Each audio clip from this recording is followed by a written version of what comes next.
Hi, I'm Kitty, and today for our Meals from a Musical series I'm going to be, well, attempting to make some marshmallow mermaid pie from Waitress. And I had a little look online, and there is actually a recipe for this online that I think you might even be able to find in the Waitress cookbook, because I know that exists. But firstly, it had pecans in, and I'm not a massive fan of pecans. And secondly, it's obviously, as you might guess, covered in marshmallows. And I'm vegetarian. I'm not normally that strict about marshmallows and gummies and stuff. But obviously they've got gelatin in, so I thought it'd be fun to try and make a vegetarian version. And also I'm bored because it's lockdown, so I thought it'd be fun to come up with a whole new recipe by myself. So we're going to be making a kiwi and blueberry meringue pie, marshmallow meringue pie. And hopefully it looks good and hopefully it tastes good. So let's get cracking and see what we can do. So first of all, I'm going to start making the pastry. This is all stuff that I'm doing ahead of time because both these things need to chill. I think they only need a couple of hours, but I'm going to do these the night before. Just make sure they're super chilled, and so I don't have to spend an entire day baking. So, because I'm a bit of a nerd, I like to write all my recipes out. You can't see the text on that, but I've written them out. So they're super easy to follow, because sometimes I find when you read things on websites there's just so much text and it's easy to just have bullet points of the instructions. So let's start with making the pastry. We want 170 grams of flour.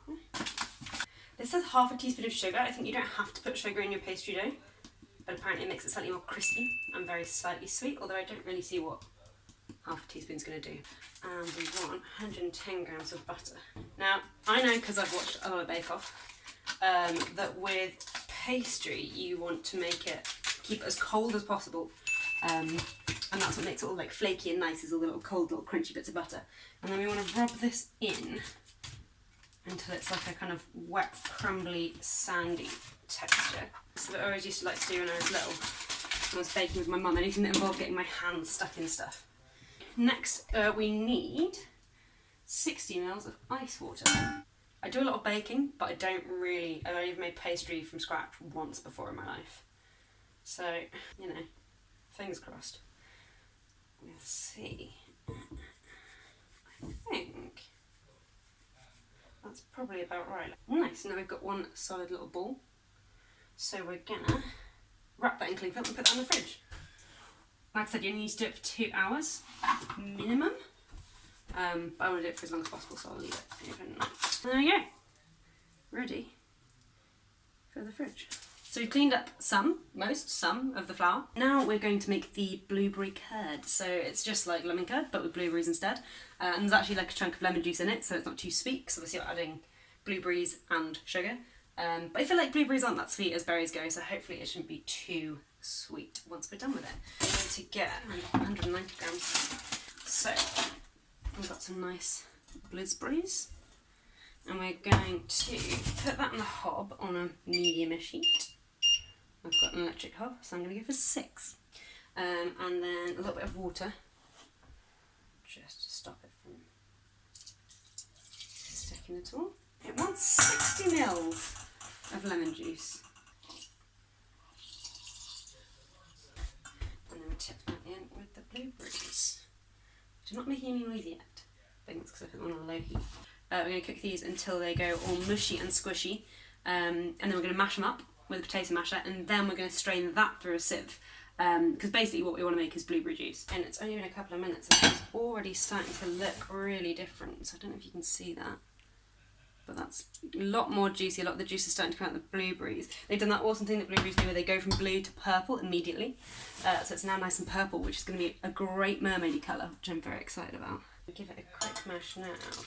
Oh yeah, just to get that, because I feel like that's going to get more of the juice out, and it can all then just bubble away and get really delicious. It smells amazing. The next step is to get some eggs together. So my top trick for separating eggs is, you see all these tricks online about using eggshells or about using like a plastic bottle to squeeze it up, but I don't mess around with that. I think that is way too much faff for what it's worth, and if you don't mind getting your hands a little bit gross and icky, you can just do it with your hands. So we need 1 egg and 2 egg yolks.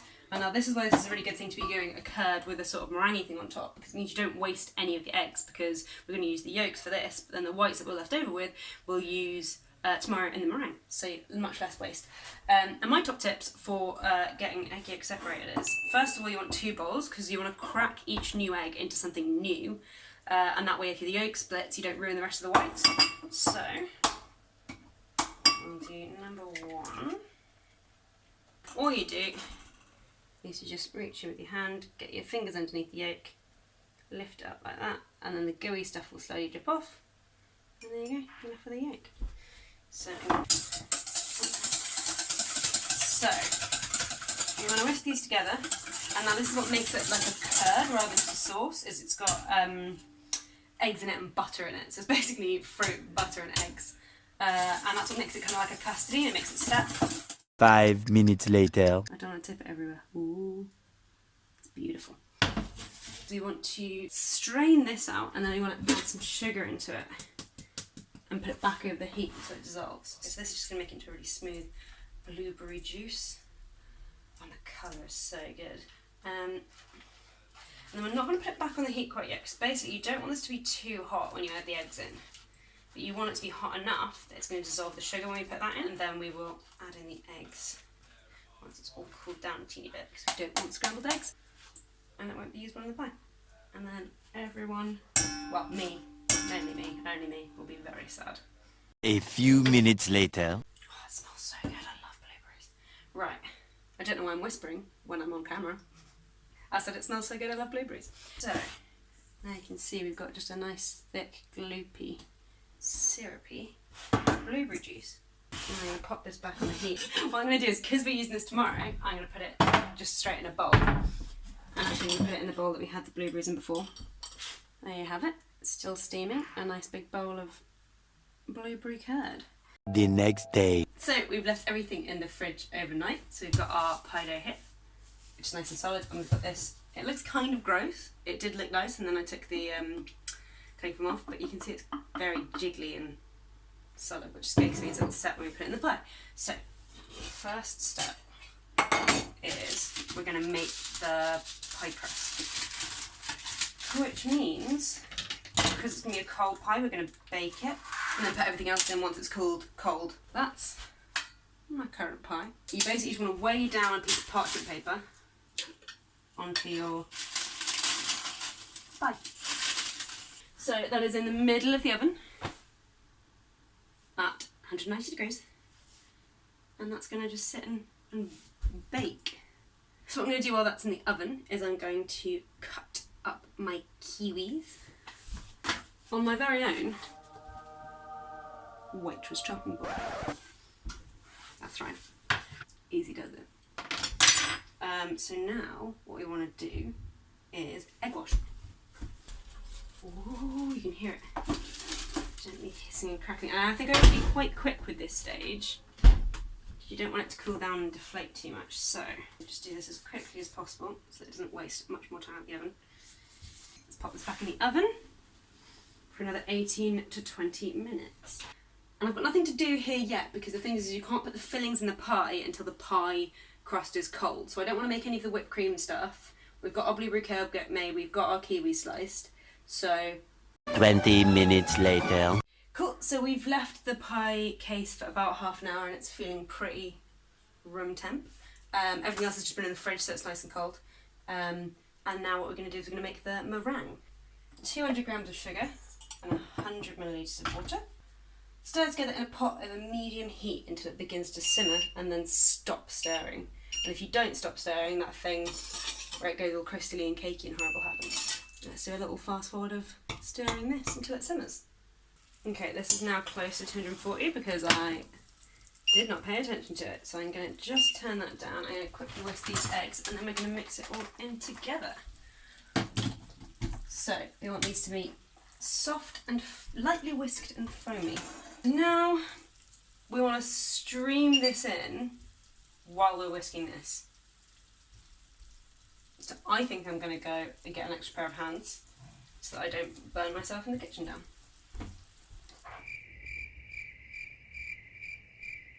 So if you have that,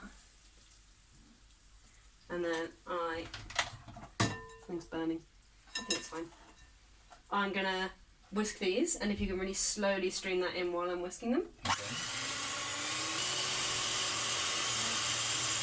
Doesn't seem to be getting any stiffer, so I'm going to leave it at that. I'm hoping it's going to stiffen a bit as it cools, because it's still quite warm now. So yeah, so we just need to wait for this to cool, and then we can decorate the pie, and then we're done. Nice, so we've waited for this to cool.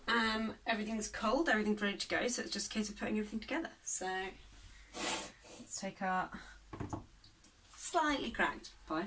First off, we're going for the blueberry curd. So you can see this has gone really kind of jelly-y now. Let's do 3 big spoonfuls. It's such a good colour. Nice, and now we try really carefully not to stain ourselves with this. And we're going to start.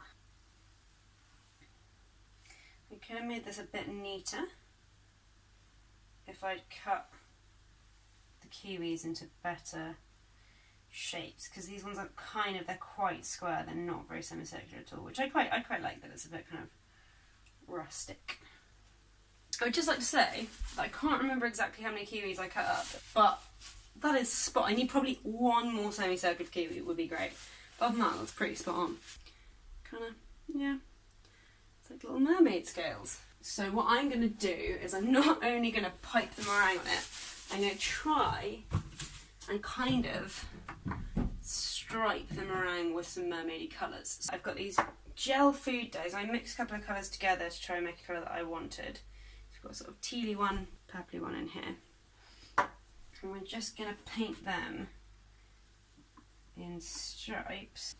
Try and make it kind of rustic, I think, because I don't want it to be like neat. Hey, look, it's going to be delicious. It just doesn't look quite... Oh no! Oh no.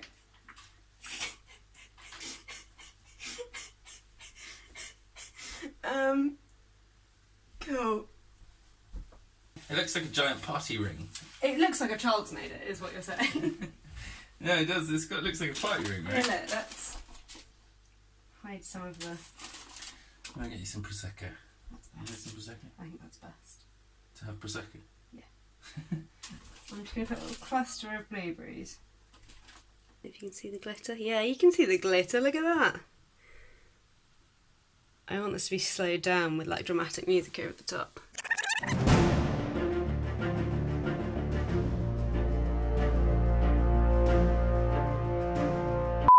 So there you have it. It started so well and then it just went so rapidly downhill. Here is my absolutely disgusting mermaid marshmallow pie. But I think it'll taste good. All the components tasted good. Given that I'm going to write the recipe up for the website, I will probably have another crack at this and see if I can do it beautifully. I don't know what went wrong with meringue. I'm going to have to do some... Oh, it's all over me. I'm going to do some Googling and work out what went wrong with meringue. I think maybe I should have whipped it a bit more before I put the sugar in. But either way, it's just become a sloppy mess. A delicious sloppy mess. Oh, it's so sweet. And yeah, good luck with your very own mermaid marshmallow pie.